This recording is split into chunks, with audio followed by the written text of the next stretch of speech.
Hello, hello. I am live. I am live. Hope I'm using this camera. I'm not sure. Oh, this microphone. Anyway, good morning, good afternoon, good evening, good people. My name is Martini Moragewa Moreithi.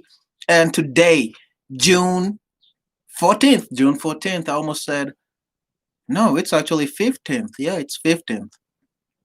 Yeah, it's June 15th, Monday, June 15th, 2020.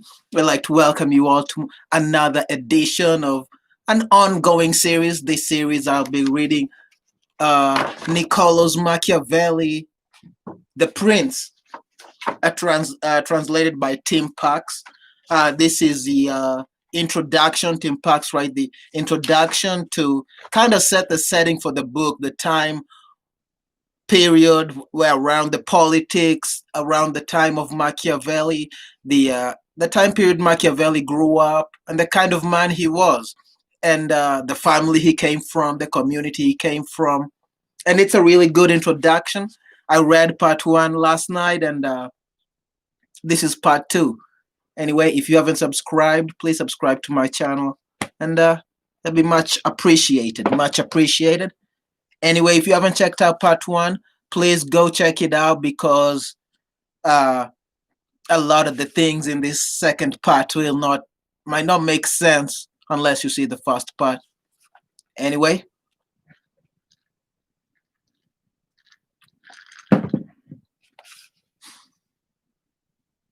but the murderous Machiavelli, who gets more than 400 mentions in Elizabethan drama, thus making the Florentines' name synonymous with the idea of villainy for centuries to come, is another matter. The Roman author Seneca had long ago established a tradition in tragic drama that featured an evil, calculating tyrant who would stop at nothing to grasp all the power he could. Renaissance Italian theater had updated this type of villain with elements from Machiavelli, transforming the character into an unscrupulous courtier who takes pleasure in wicked calculation and cruelty. It was from this model that the English theater developed its endless manifestations of the devious rogue, pander, miser, or revengeful cuckold, who administers poison with aplomb and is never without a dagger beneath his cloak. From the point of view of the dramatist, an unscrupulous character who has a secret agenda and relies on his presumed intellectual superiority to dupe those around him is obviously an exciting proposition. Such a figure can be depended upon to create tension, keep the plot moving, and allow resolutions where the larger group's benign order once again imposes itself after the tragic disturbance caused by the wicked, scheming individual.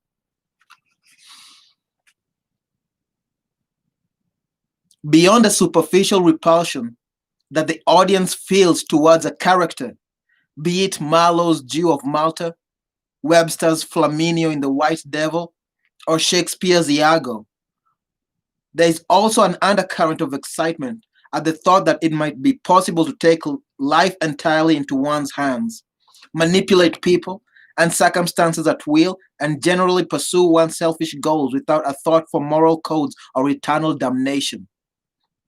In this sense, the Machiavellian villain looks ahead to the worst of modern individualism.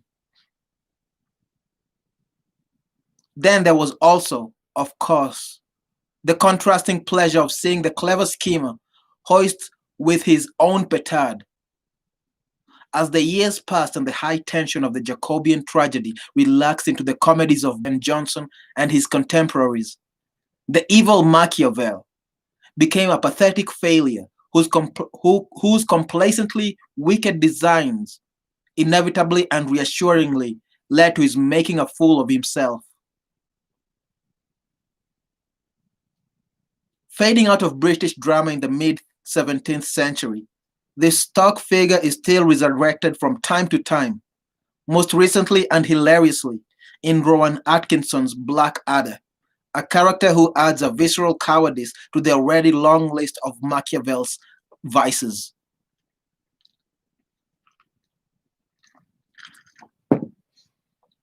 To a great extent, no doubt. It was this identification of Machiavelli's name with everything that was evil which kept the prince in print and guaranteed that, despite the papal ban, it would widely be read. But there was more. As medieval Christianity and scholasticism sank into the past and science and reason made their slow, often unwelcome advances, as Europe got used to religious schism and competing versions of the truth, the overriding question for any modern ruler inevitably became, how can I convince people that I have legitimate, reasonable right to hold power and to govern?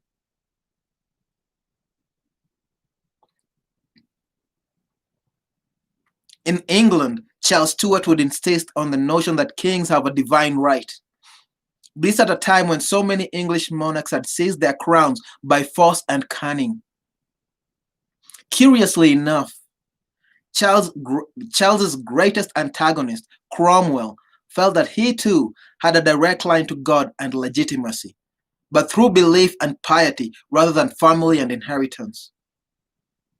Officially a parliamentarian, Cromwell frequently governed without parliament or elections for fear the people might not see things God's way.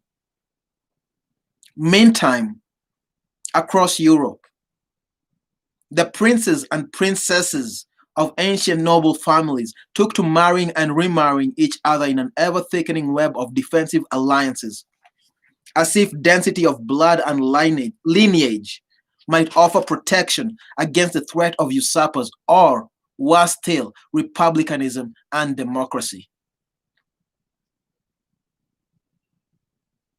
No family was more practiced at this upmarket dating game than the Medici, who, partly thanks to an extraordinary network of connections, would hang on in Florence in a client-state twilight lasting more than 200 undistinguished years. Meantime, from Paris to Madrid to Naples, the court clothes became finer, the statues and monuments more pompous, and the whole royal charade became more powerful, more colorful, and more solemn, as though people might somehow be dazzled into believing that a king or a duke really did have a right to rule. Many prestigious works of art were commissioned with precisely this idea in mind.